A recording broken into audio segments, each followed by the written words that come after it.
the corner. Hi, everybody. Good seeing you. All right, so let's get into it. Here we go. Every single person, and I wish there would have been tens of thousands more. His amendment, his petition to amend Rule 122 is total and complete garbage. Yeah, and that's a problem that I have with this case as well. So Matt Walker, as you'll recall, is the guy who lost the case where Lane Myers booed. And that's what prompted Lane to try to figure out, why is Matt Walker's wife, who works for a tax-funded university, working with the prosecutor's office? Allegedly, he found some information that they were sharing information back and forth, or that the law school was somehow assisting prosecutor's office. And so using public information from public tax-funded websites. Here's what Lane found at the APAC, right? She's literally listed on the APAC. Now,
I mean, it literally says they're partners, but here's what Myers didn't find, or maybe he did, I don't know. But look at these dates when these APAC people meet. September 12th. That's weird. And look at the lady who signs every single one of these, executive director Elizabeth Burton Ortiz.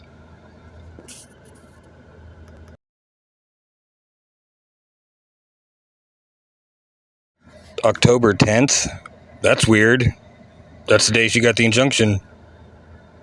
Same chick, Elizabeth Burton Ortiz.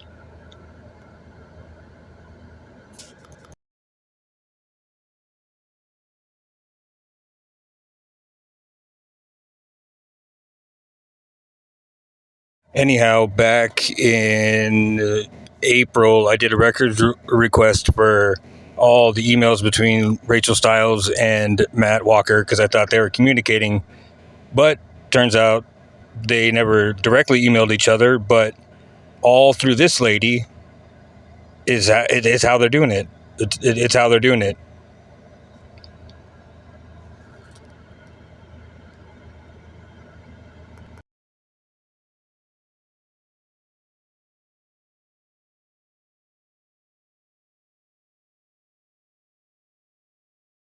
And here we go.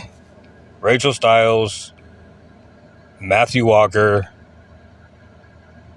Thank you for the book. Great book.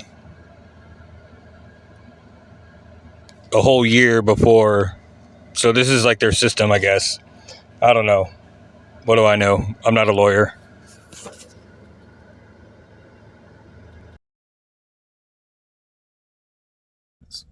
And they're not just there to profit off of him. and off of his misfortune and misery and his freedom. If they're not just there to profit off of him, they will distance themselves from him. They will no longer push against the victim. Lane located this woman and found the connection. Like, what's going on here? This is crazy. So he tried to get information from her using publicly available sources, not her private. And they're not just there to profit off of him and off of his misfortune and misery and his freedom. If they're not just there to profit off of him, they will distance themselves from him. They will no longer push against the victim. Don't contact, don't go on YouTube, stuff like that. Yeah, there's a lifetime injunction on contact with the victim. He And cannot don't send contact. He cannot contact Josh Gray of This Is a Public Service and Mark Kelly, the Reluctant Prophet. Probation has to be given full access to YouTube and all social media. He has to remove all videos about the victim from streaming services / social media, YouTube. He cannot engage in activities to harass the victim or the victim's family. He cannot have contact with the victims or the victim's family. Can't go to their home, their place of work. He cannot encourage others to do the same. And he can't go to her car. I remember that. Place of employment, including where she parks her car. Yeah, I was like, dang, but not in there. Kova is like I think hers is the most optimistic I've seen. A whole 6 months. People are like saying like 6 hours, Kova. I think that's too short. I'm gonna give it by the end of 2 weeks. I mean, he did spend a lot of time in jail. Yeah. I mean, he had a lot of time served.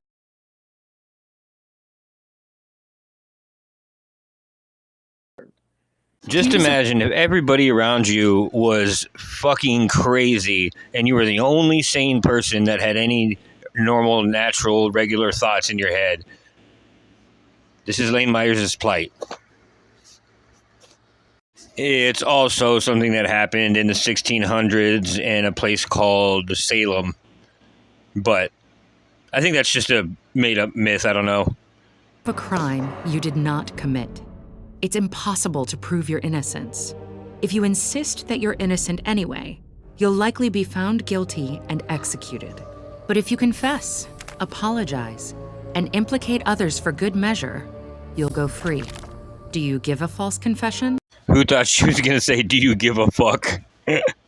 Or risk a public hanging?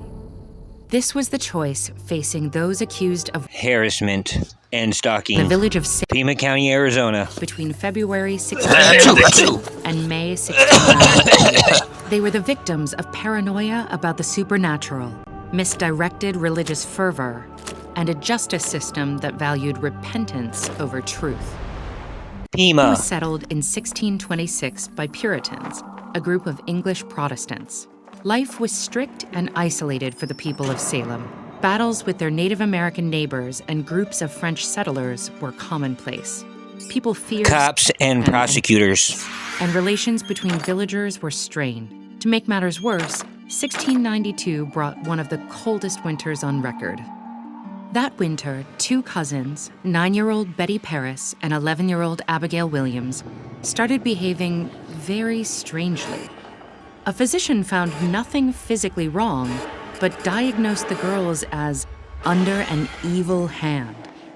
Puritans believed that the devil wreaked havoc in the world through human agents, or bitches, who blighted nature, conjured fiendish apparitions, and tormented children. As news swept through the village, the symptoms appeared to spread. Accounts described 12 so-called afflicted girls contorting their bodies, having fits, and complaining of prickling skin. 4 of the girls soon accused 3 local women of tormenting them. All 3 of the accused were considered outsiders in some way. On February 29th, the authorities arrested Sarah Good, a poor pregnant mother of a young daughter, Sarah Osborne, who had long been absent from church and was suing the family of one of her accusers, and Tituba, an enslaved woman in Betty Paris's home known by her first name only. Tituba denied harming the girls at first, but then she confessed to practicing witchcraft on the devil's orders and charged Good and Osborne with having forced her. Osborne and Good both maintained their innocence.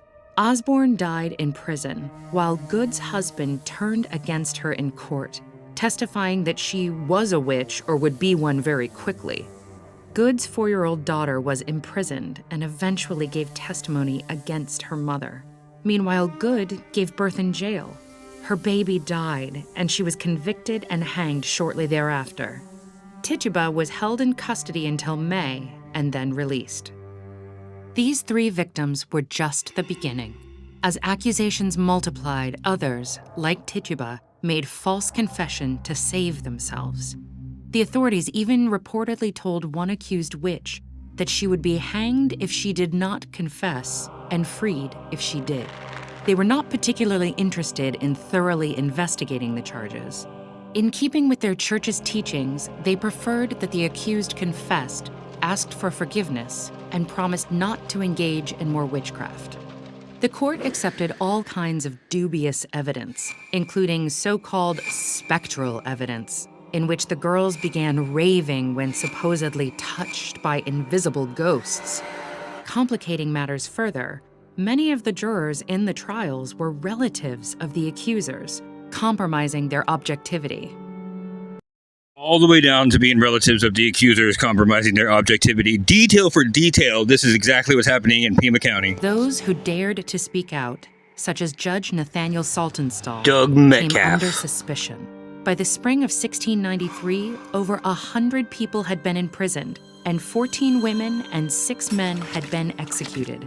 By this time, accusations were starting to spread beyond Salem to neighboring communities, and even the most powerful figures were targets. When his own wife was accused, the governor of Massachusetts colony suspended the trials. Sentences were amended, prisoners released, and arrests stopped. Some have speculated that the girls were suffering from hallucinations caused by fungus, or a condition that caused swelling of the brain. But ultimately, the reason for their behavior is unknown. What we do know is that adults accepted wild accusations by children as hard evidence. Today, the Salem witch trials remain a cautionary tale of the dangers of groupthink and scapegoating and the power of fear to manipulate human I'm going to play that one more time because it was fucking brilliant, and also because the courts, Metcalf and all you guys, need to listen to what she said again, because this is what's happening to you, and you can go ahead and stop it now. Here is unknown. What we do know is that adults accepted wild accusations by children as hard evidence. Today, the Salem witch trials remain a cautionary tale of the dangers of groupthink and scapegoating and the power of fear to manipulate human perception. And the power of fear to manipulate human perception. And the power of fear to manipulate human perception. In this case, into an access case. This case is actually under the branch of information gathering, and information gathering for further discussion on public affairs is part of and considered consistent with free speech and an expression and protection under the First Amendment for the right of expression. I'm asking this court to recognize that when the government broadcasts information publicly, that they cannot, consistent with the First Amendment, then limit or otherwise preclude the capture of that information for the purposes of rebroadcasting, reusing, speaking positively, speaking negatively.